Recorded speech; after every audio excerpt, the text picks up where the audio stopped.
Oui, et cette période inédite touche l'intimité de tout un chacun. Un témoignage dans ce journal, celui d'un parent divorcé. Comment gérer la garde alternée dans de telles circonstances? Des situations parfois difficiles, mais où il existe heureusement des terrains d'entente. Cette semaine, Pierre, Thomas et Bastien sont chez leur papa. Pas de grands changements, les parents, bien que séparés, se sont mis d'accord sur les règles. Du coup, on s'est appelé et on s'est dit, tiens, voilà, c'est quelque chose de tout à fait inédit auquel on n'est absolument pas habitué. Et comment on fait? Est-ce qu'on va les faire se lever à la même heure? Est-ce qu'on va les faire travailler 1 heure, 2 heures, 3 heures? Deux parents sur la même longueur d'onde, même horaire et même rythme de travail. Mais le fait d'essayer d'avoir le même fonctionnement journalier sur les activités, sur par exemple le temps consacré au travail, c'est important parce que comme ça, en passant du papa à la maman ou de la maman au papa, on n'est pas trop déboussolé et on essaie de garder un rythme qui est commun. Un rythme qui prévoit 2 à 3 heures de travail par jour.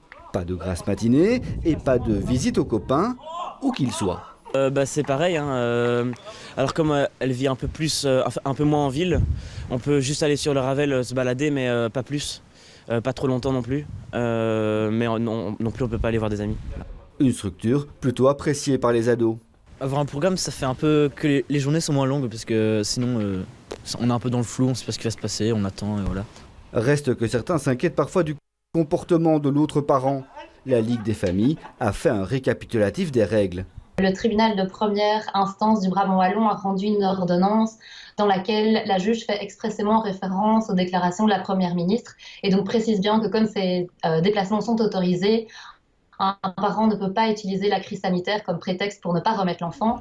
Le jugement de base reste donc de mise, les déplacements sont autorisés. Pierre, Thomas et Bastien, eux, profitent de leur smartphone pour rester en contact avec leur maman. Week-end, profiter du soleil? Oui, là on en profite bien là. Super, Ouais. prenez l'air. Et du vent, toi aussi. Bisous maman, bisous maman.